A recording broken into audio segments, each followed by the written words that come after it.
Hello students, मैं हूं सुजाता चौहान और आप सभी का अपनी ऑनलाइन टीचिंग क्लासेस में एक बार फिर स्वागत करती हूं। आज 9th क्लास के बच्चों के लिए उनकी बुक से एक चैप्टर लाई हूं जिसका टाइटल है ईश्वरन द स्टोरी टेलर।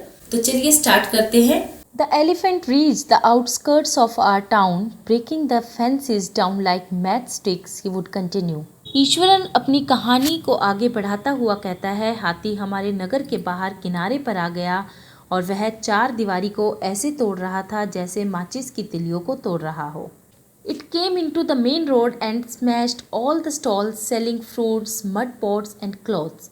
और वह फिर मुख्य सड़क पर आ गया। फल, मिट्टी के बर्तन तथा कपड़ों की जो दुकानें थी उन सभी दुकानों को वह तोड़ने लगा। People ran helter and skelter in panic और लोग अफरा तफरी में घबरा कर इधर उधर भाग रहे थे। The elephant now entered a school ground where children were playing breaking through the brick wall. और अब हाथी ईंटों की चार दीवारी तोड़कर विद्यालय के खेल के मैदान में आ गया जहाँ पर बच्चे खेल रहे थे। All the boys ran into the classroom and shut the door tight. और सभी लड़के क्लासरूम में कक्षा में चले जाते हैं, भाग जाते हैं और अब क्लास का दरवाजा अंदर से बंद कर लेते हैं tightly.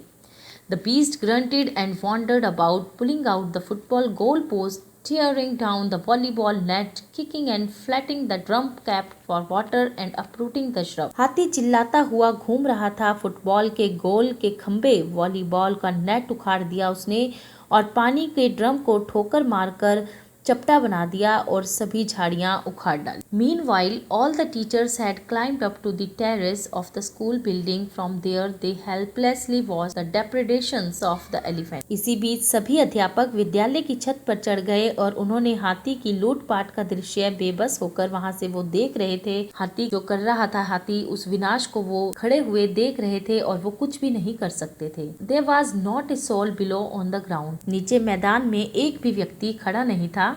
The streets were empty as if the inhabitant of the entire town had suddenly disappeared. और ऐसा लग रहा था गलियां ऐसी खाली हो गई थी जहाँ जैसे वहाँ पे कोई भी निवासी ना हो, वहाँ पर रहने वाले सभी गायब हो गए थे। I was studying in the junior class at that time and was watching the whole drama from the rooftop. उस समय मैं छोटी कक्षा में पढ़ता था और छत पर खड़ा यह सारा दृश्य देख रहा था। I don't know what came over me suddenly और मैं नहीं जानती अचानक से क्या हुआ। I grabbed a can from the hands of one of the teachers and ran down the stairs into the open. मैंने अपने अध्यापक के हाथ से एक छड़ी झपटी और मैं सीढ़ियों से नीचे उतरकर आंगन में आ गया। The elephant grunted menacingly, swung a branch of tree which it held in its trunk. हाथी चिंघाड़ा और मुझे डराने के लिए उसने एक पेड़ की टहनी हिलाई जो उसने सूंड से पकड़ रखी थी। It stamped its feet, kicking up a lot of mud and dust. और उसने अपने पैर को जोर से धरती पर मारा जिससे काफी धूल मिट्टी उड़ी। It looked frightening और वो बड़ा ही डरावना लग रहा था। But I moved slowly towards it, stick in hand. परंतु मैं धीरे धीरे अपने हाथ में डंडा लिए हुए उसकी तरफ बढ़ा।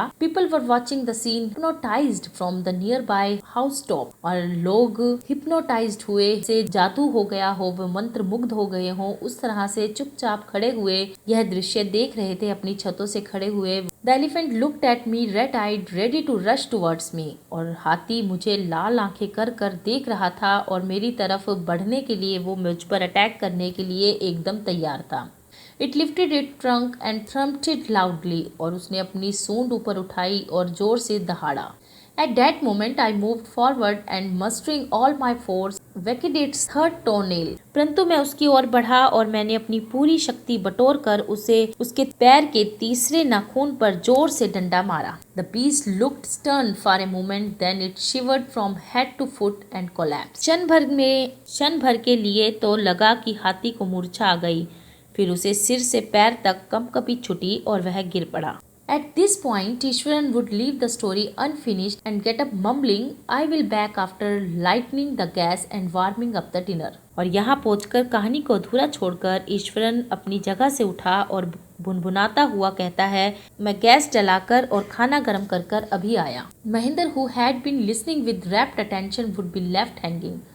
और महेंद्र जो कहानी को बहुत ही ध्यान से सुन रहा था वो बीच में ही अधर में ही रह जाता है। इसलिए ईश्वरन क्योंकि कहानी को बीच में छोड़ जाता है, इसलिए महेंद्र अब अधर में रह जाता है जो कि कहानी को बहुत ही ध्यान से सुन रहा था। When he returned, Eswaran would not pick up the thread of the story right away. और जब ईश्वरन लौट कर वापिस आता है तो वह वहाँ से कहानी को शुरू नहीं करता। Mahendra would have to remind him that the conclusion was pending. और महेंद्र को उसे याद दिलाना पड़ता है कि कहानी अभी खत्म नहीं हुई, कंक्लूजन अभी पेंडिंग है।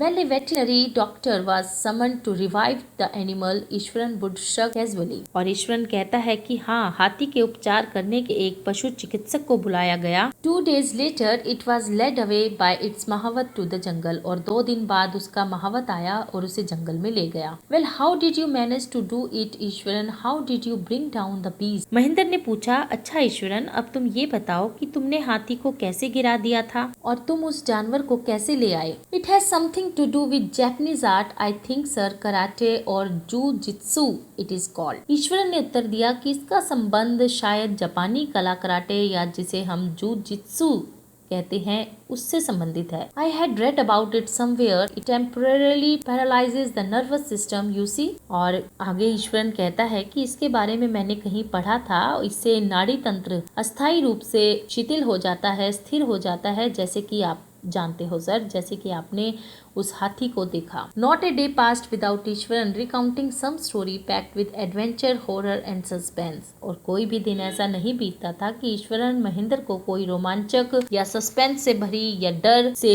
भरी कहानी ना सुनाए। Whether the story was credible or not, Mahendra enjoyed listening to it because of the inimitable way in which it was told. और चाहे कहानी विश्वास करने योग्य हो या नहीं, महेंद्र को कहानी सुनने में आनंद आता था क्योंकि ईश्वरन का जो सुनाने का तरीका था वह बहुत ही निराला था। Eswaran seemed to more than make up for the absence of TV in महेंद्र's living quarter. Eswaran के कारण महेंद्र को अपने कमरे में टीवी की जो कमी थी वो उसका भी अनुभव नहीं होता था और टीवी की कमी उसे नहीं खलती थी। One morning when Mahinder was having breakfast, Eswaran asked, "Can I make something special for dinner tonight, sir?" और एक दिन जब महेंद्र नाश्ता कर रहा था तो ईश्वरन ने उससे पूछा कि क्या आज रात मैं कोई विशेष पकवान आज बना दूं डिनर में? After all, today is an auspicious day. According to the tradition, we prepare various delicious to feed the spirits of our ancestor today, sir. और आगे कहता है उसे, क्योंकि आज का दिन बहुत ही शुभ है, परंपरा के अनुसार, हमारी संस्कृति के अनुसार हम अपने पूर्वजों की आत्माओं को तृप्त करने के लिए आज के दिन स्वादिष्ट पकवान पकाते हैं श्रीमान जी। That night, Mahinder enjoyed the most delicious dinner and complimented Eswaran on his culinary skills. और उस रात महेंद्र ने अति स्वादिष्ट व्यंजनों का आनंद लिया और ईश्वरन की जो खाना बनाने की कला है, जिसे हम पाक कला कहते हैं, उसकी भी खूब तारीफ करी। He seemed very pleased but unexpectedly launched into the most garish account involving the supernatural. Eswaran बहुत ही प्रसन्न दिख रहा था, परंतु अचानक उसने अत्यधिक दिल धड़काने वाली भूत प्रेत की एक कहानी सुनानी शुरू कर दी। और यहीं पर हमारी ये सेकंड वीडियो समाप्त होती है। आज के लिए बस इतना ही। थैंक्स।